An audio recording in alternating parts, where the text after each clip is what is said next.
how do I say this? Right? Like how you do anything is how you do everything. And who you are is revealed, especially when it's challenging, right? Yeah. Do you lean in or do you like run away? Hope like so there I've had a few people that I get in and out of business with that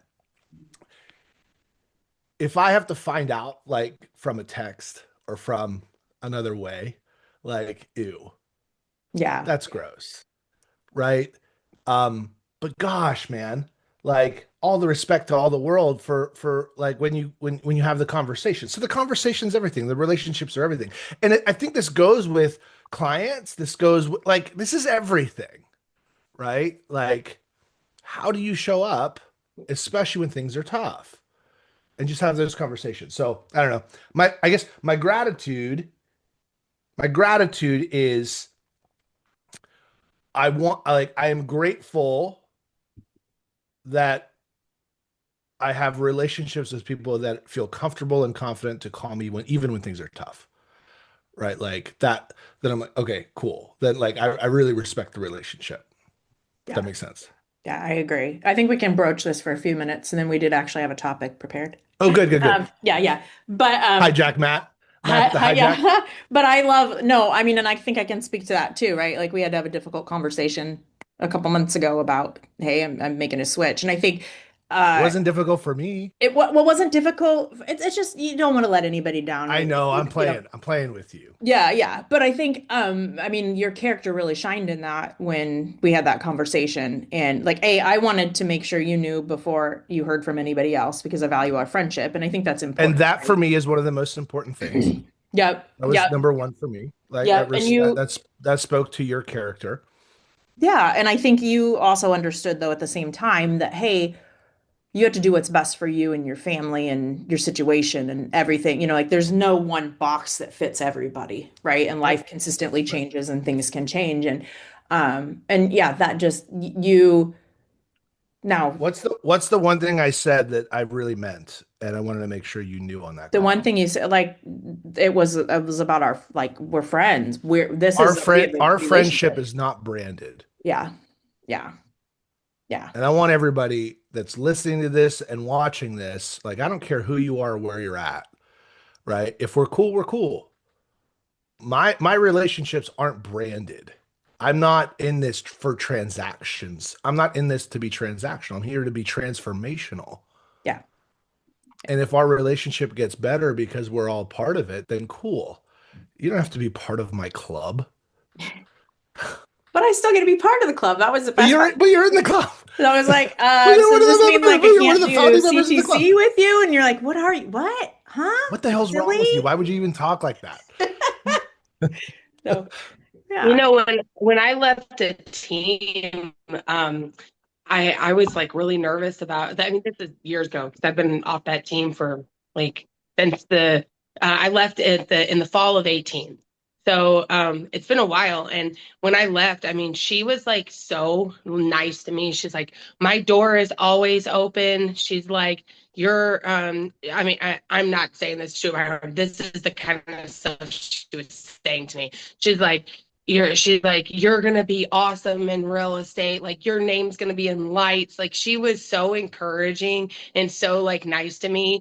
And that relationship has stayed to this day. I have done so many like off market kind of things with her. Like we talk like at least once a month. I mean, we have like such a good relationship with each other. And it all I think started just because of how great it was when I left. Like she just and it's like I said, she said the door, not the door is always open if you want to come back and join. She was meaning like literally the door is always open. You want to come in my office, you want to work, you want to do anything. So she was just always, and not everybody can be like that, but that's how because it left. But honestly, I think it also has to do with how the person left who is leaving left because how they acted about it has a lot to do with it too because you can't be so gracious and nice when people leave if the way that some people leave. Yeah. I think, Matt, a great Mindset Monday topic in the future would be this conversation coupled with why sometimes we don't do the things we need to do, right? Like how the ego gets involved with not wanting to have conversations and how we approach things from that perspective. Like I think it ties into not just relationships in this business world, like agent to agent, but even relationships with other, clients. If your friend goes and lists with someone else, those kind of things, because it is the ego's a funny thing. It's a son of a gun, man. It is. But because we're on the topic of relationships, and Audra and I Ooh, love building relationships and tying that into our workshop Wednesday when it comes to business, I thought today I would talk to you guys a little bit about geo farming. I know this was kind of a thing in the past, and then COVID came, and I feel like a lot of people stopped doing it. I think we had to cut back on expenses, whatever. And now I'm really seeing like a surge in people doing it again, and we have started doing it ourselves. And so I really wanted to talk to you guys about geo farming and kind of what that looks like in our world. And then I'd love for this to be interactive. So if any of you are doing geo farming or have done geo farming in the past, throw out, any tidbits you have as well from that perspective. But because we're recording this, and I know you all know what geo farming is, but because we're recording it, I want to make sure that we're kind of clear on defining like what in the world is geo farming. I truly wanted to wear a cowboy hat today, but I don't have one because it would have been fun to just be like farming. But anyway, um, geo farming is really picking a geographical area and targeting it for the purposes of prospecting. So this could be a whole variety of things. For us and our team, that looks like targeting maybe a neighborhood that we live in or have good relationships in. It might look like targeting a neighborhood that we want to have listings in that we know has high turnover rate. It might look like targeting neighborhoods that we have just listed, just sold, buyers that have bought in that neighborhood. So some sort of tie or connection to that neighborhood that makes sense. Um, do any of you guys do geo farming to anything other than those kind of strategies that I mentioned or targets that I mentioned? No? Okay. So the big thing with geo farming, it's expensive. It can be expensive, right? You're investing in your business. And so you have to sort of plan for that expense, but you also need to make sure that you're following up because on average, you're not going to get returns from your geo farm. It's a long game, like 12 to 18-month game of consistency. It's not something that you mail out a just listed postcard and all of a sudden you just have everybody knocking on your door, picking up the phone, clicking on your links. It doesn't happen that way. Um, but there's strategies that can make geo farming really profitable. My one of my partners, my broker here, she has done geo farming for years, and I mean, that's been a huge lead generation source for her. And you can see she's been in this business for 20 some years, so it's like she's been very consistent on that over the years. But she got a call while we were sitting here. She was listening to our Conversations at Converts call like 2 weeks ago, and got a call while we were on that, and it was some guy that had put her postcard in a drawer. I think him and his wife are getting divorced or something. I can't remember the situation. And like it was a come list me call. Some guy she'd never met, but he'd been getting her mailers and that and happened to keep them. So it does happen. Um, I think the best approach to geo farming is consistency, obviously with mailers, but also to trickle in things where you're getting in front of them face to face in person.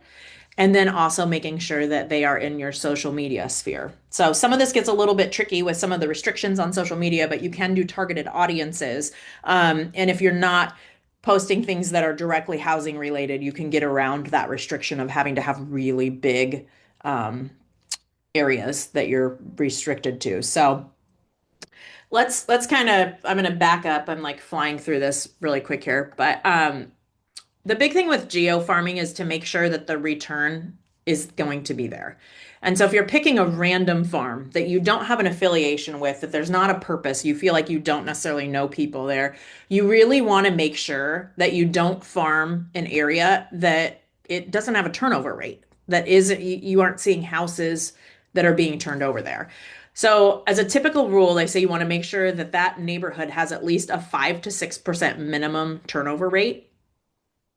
You guys know how to figure out your turnover rate? You can go on RPR and do a map search in that neighborhood. And then there is a button to click market trends, and it will tell you how many people are in that neighborhood. And then it will tell you how many people had moved in the last 12 months. And that's how you're going to get your turnover rate. Total homes sold in the last 12 months divided by the total number of homes in the neighborhood times 100 is going to get you percentage to make sure that you're over that 5 to 6 percentage. So I imagine majority of us, because we are NAR members, have access to RPR, and you can gather that data really easily. Another trick too, you guys can get up to 3,000 labels through RPR a month. So you can do that address search, print off labels, and it'll give you a list of up to 3,000 people per month for free. For free. So utilizing the tools that you guys have from that perspective. I find the most cost-effective way to do farming is every door direct mail. I have a lender partner, so I co-brand with that lender partner on everything. And that just makes it more cost effective from the marketing perspective, and all of that. So I go into every door direct, I print off a shipping label. They create all the marketing material with us co-branded, ship that to me, and then I take it to the post office and drop it off. So I like that method a little bit better. Sometimes when you partner with different companies with every door direct, you don't know, it could take 3 to 6 weeks for your stuff to arrive at their door. If you actually take the items yourself with the packing slips, it gets there a lot faster. So that makes it a lot more effective from a just listed, just sold postcard perspective, making sure your just listed postcard didn't get there 4 weeks after you just listed your home. But really leaning in, I think if there's something I've learned in the last few years, it's to really lean into your partner, like your vendor partners or your Mhm. preferred vendors, to help offset some of your expenses because they too want to do marketing. They also want to help you grow your business, and it can be a win-win for both. I have an agent who this year has really leaned into farming her neighborhood. And she partnered with a lender, an inspector, and an insurance agent. She raised about 3,500 bucks, and it is paying for a lot of her stuff. So absolutely lean into that because yes, it can be expensive. But like you said, there's people that also want to do the advertising and are happy to give you the money to do the work for it. Yeah, and I mean the big things with being RESPA compliant is just making sure that everybody has an Mhm. equal share. So if you have 5 partners, Right. everybody's paying a fifth. Like it just has to be equal. It has to be equally branded, those kind of Yeah. things. But it's pretty straightforward, and you just need to make sure that you're really utilizing those people. They're going to market too, and it can be a win-win for a lot of those vendors as well. Can drive business for them as well. So. But yeah, I like to do the just listed. Um, I won't do pending until we get through inspection. I don't know about you guys. I thought this was interesting. I was having a conversation with someone this morning about I don't put a like pending or sold sign up until we get through inspection because I don't want to jinx it.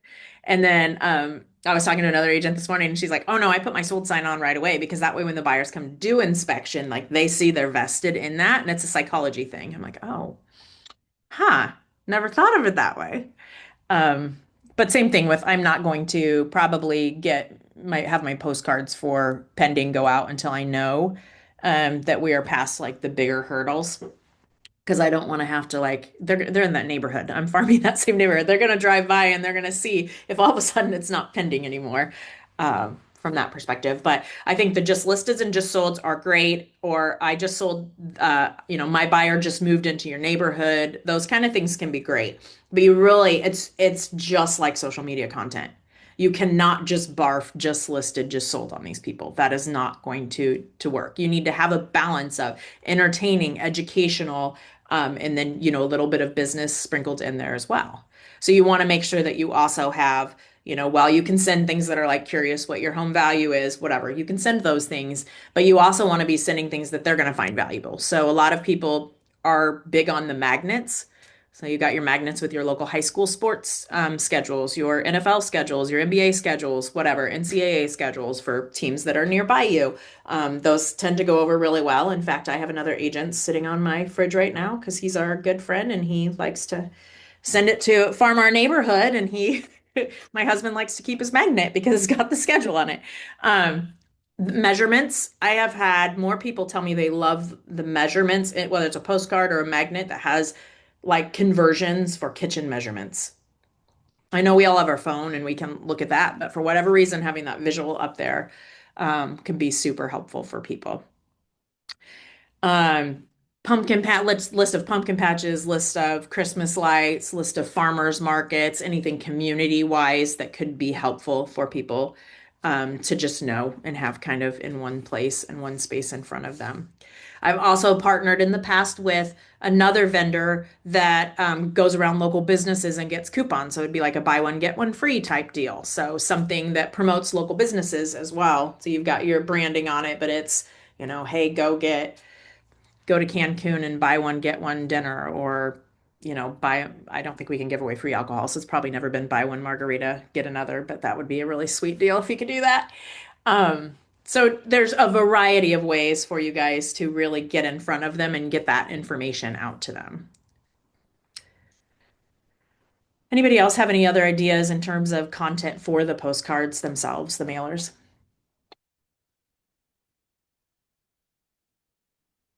Nada? Okay. So balance, do it monthly. That's the big thing is every month be consistent. Um, and then add in there your face to face and your social media. So from a face to face perspective, this might look like dropping off grocery bags and doing a can drive, letting them know you're going to come back later to pick up the canned goods.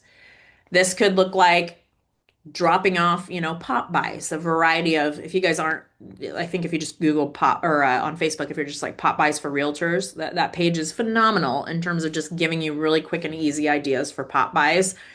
Girls with Grit has a great system that they use that you can opt into, where every month they give you new ideas for Pop-bys. So there's just a lot of really good ideas for Pop-bys, but the goal is to really get in front of them face to face. This is great if you have a listing in the neighborhood too. I think Audra's talked about this before, your preview open houses. Um, Go invite the neighbors, do a wine and cheese night, do something for a preview. So if you have a listing in this neighborhood, you absolutely 100% need to leverage that listing as a reason to go and door knock and talk to these people. And then I would look at things too, like is there a local park in the neighborhood? Could you do like an Easter egg hunt? Is there some sort of event you could do around 4th of July? Those kind of things. Like, could you bring in a food truck? A lot of times these food trucks, you can reserve them. They have a minimum that you have to meet. So you have to be prepared, like, okay, if their minimum is $700, if people don't show up, I'm going to have to front that or I'm going to have to come up with that. But a lot of times you'll get enough people from the neighborhood that just show up that it pays for itself. But then you've just provided a service for that neighborhood. Don't cook dinner tonight. You've got like a reason for a touch to them. And there's so many sources to get data to where you can get their other information to be able to reach out to them too. Email and phone numbers. You just have to be really careful about do not call and opt in, all that stuff. So, lots of different ways that you can reach these people, but also going in and building a um, targeted audience in your Facebook page and then making sure that you put in all their information, their names, their addresses. The more information you're going to give Facebook, the easier it is for them to connect to them. So that could be where having their emails and phone numbers, if you got them from a list, could be really helpful because then it's going to get in front of them. How many of you guys have seen when you're scrolling on Facebook an ad for something pop up where it just says sponsored? How many of you guys see those like every 5 posts that you scroll through? Those are very, very common. And so that could be a great way, again, to get in front of these people without having to, actually be face to face. It's, pretty nominal cost when you think about running ads that are targeted to people. And I'd really encourage you guys to do videos so that they can get to know you, like you, trust you, not just, photos or texts in your advertisement. Like, do the videos because the thing that's going to push these people over the edge from just kind of seeing your stuff to taking action is if they feel a connection to you, if they can see your face, if they can hear your voice, and they can really feel like you are someone that they would want to really work with. That they I don't know. I'm a huge proponent of social media. I imagine that a lot of you that use social media are active on social media have the same experience that I do, but I can't tell you the number of times that I run into people that I really don't know, but they think they know me. because they've seen me on social media. I had one at our She Leads event yesterday that we know each other through social media, but I was like, "Oh, it's so nice to meet you." And she's like, "Oh, I know. It's nice to meet you in person. I watch you on social media all the time. I just feel like I need to give you a hug." And I'm like, cool, like let's, I love hugs. I love people. I've had it down in when I was at EXPCon, I had a random agent just come up to me in a CVS and was like, "Oh, you're Michelle, right?" And I'm sitting there going, "Oh my gosh, I'm in Miami. I don't know anybody in Miami. What is happening?" But she had seen me on social media, and was connected through my mom and I. So it's just huge, like the impact that you can make on social media with really connecting with these people too. So I think being able to combine that with the mailers, with the pop-bys, with the events, can make a huge difference in just really converting those from just people in your farm to actual clients. Thoughts, other ideas, things to throw in?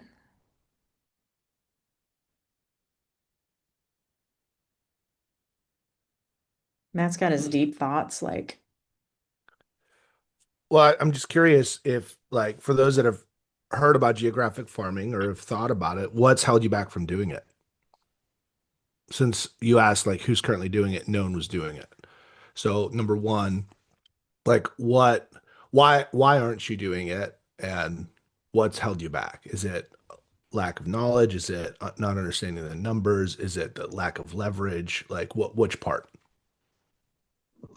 I think it's a combination of the expense, the leverage of being consistent with it.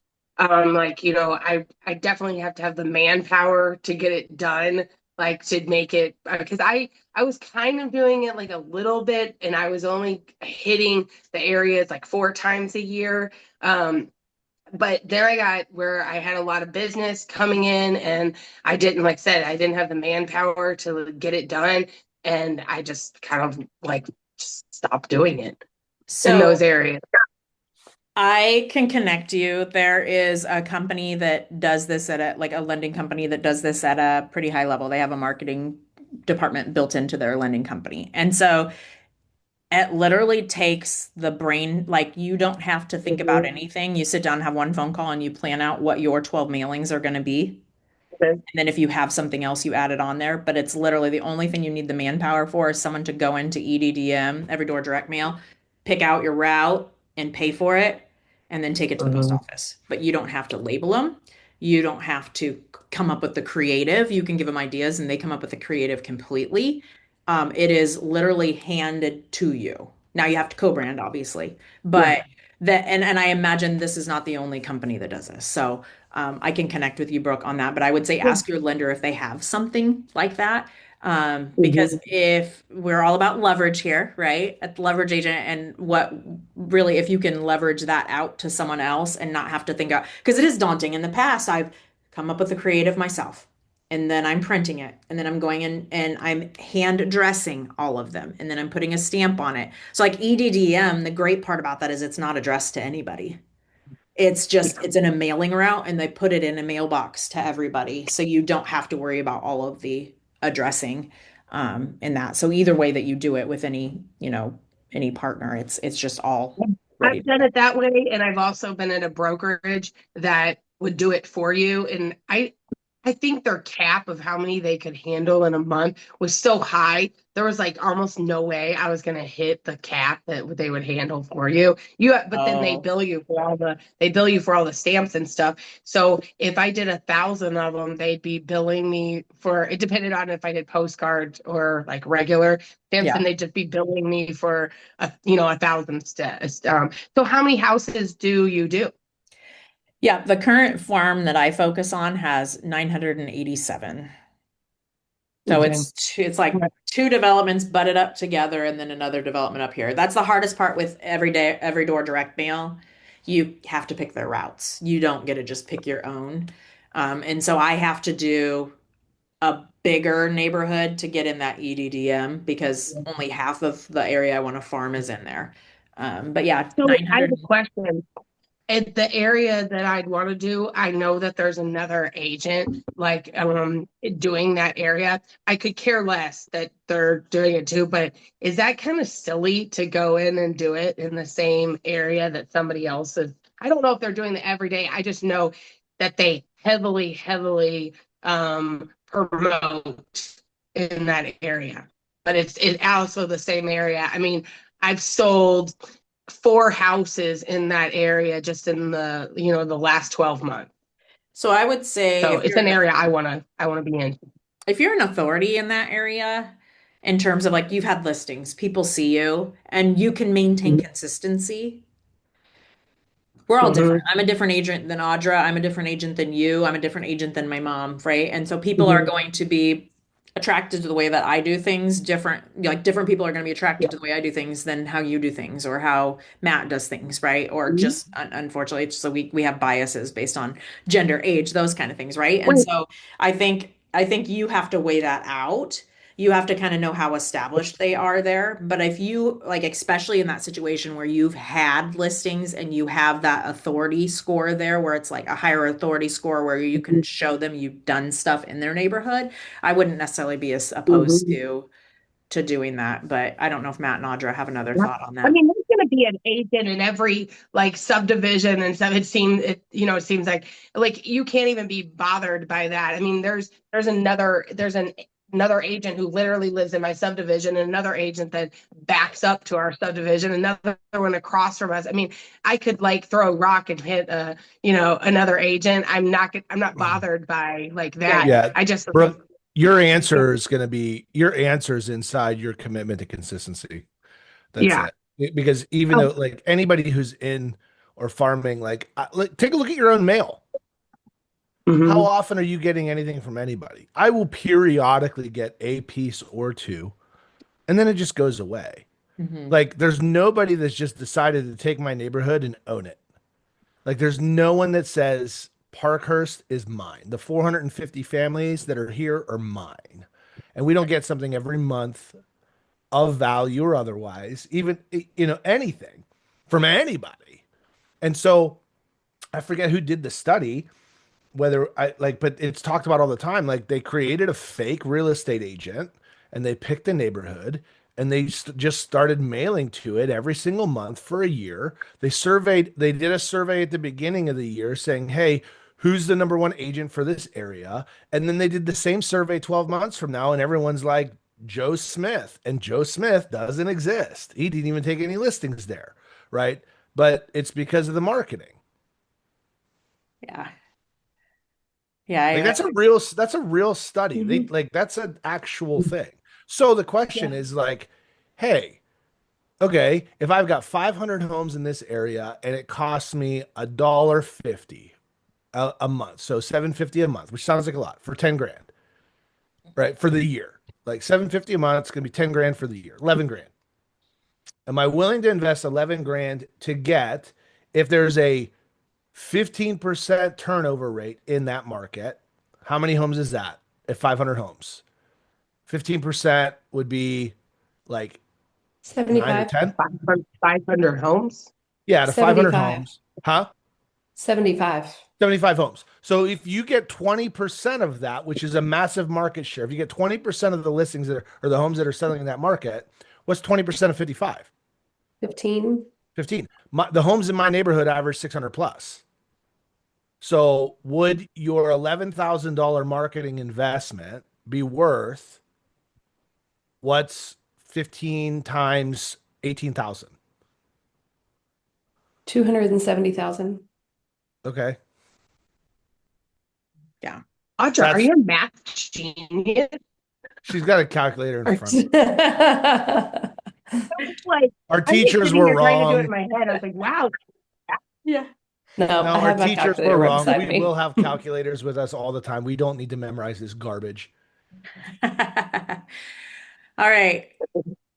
So that's it. That's Yes, it, it, right? it would definitely be worth it in answer to your question. But the problem is that it is a front-loaded investment that only time makes work. Yeah. And everybody quits 4 months in because they're $2,000 in and they're like, this is bullshit. Yeah. I haven't seen anything.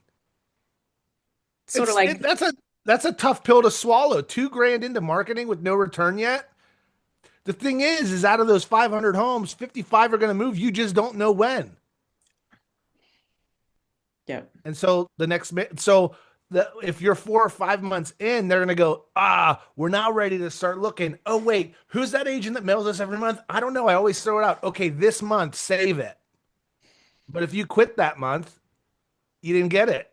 Mhm. Yeah. That's the game. And that's all it is. It's anyone who teaches farming says you have to set aside and commit to 18 months of it and have no judgment on it until you're done with it. So set aside the money, create the system, and then just deploy for 18 months. You don't get to have a decision. Like you don't get to have an opinion on it. You just go. After 18 months, you reevaluate. I guarantee you're going to get your ROI back. You're going to have a multiple. But some people just like, look, one deal, one in 12 months, even at 11 grand, if the average sales price is 600, you get your money back. Right. Mhm. And I wanted to tell you, that's a you had asked 2% before, like whether. market share. No, that's really awesome. I was going to tell you, you had asked before, there was, when I was on that team, there was a company that we used that with the farming thing that we did, like would give like like a coupon to like our aquarium or something like that. Yeah. And I don't know if those aquariums and things like that will actually give those, but the rate that people held on to the stuff that Susan sent was like incredible. Like we'd show up at like an appointment or something, and the person would have a stack of her, like a stack of her stuff. The coupon was long expired, but that stuff seemed to get held on to. The Yep. coupons and things like that in restaurants, and There's going to be a point. thanks for doing that. Yeah. So we're well over time, but I'm glad that we got to hang on and kind of talk through that. Friday, we're just doing Freestyle Friday this Friday, right?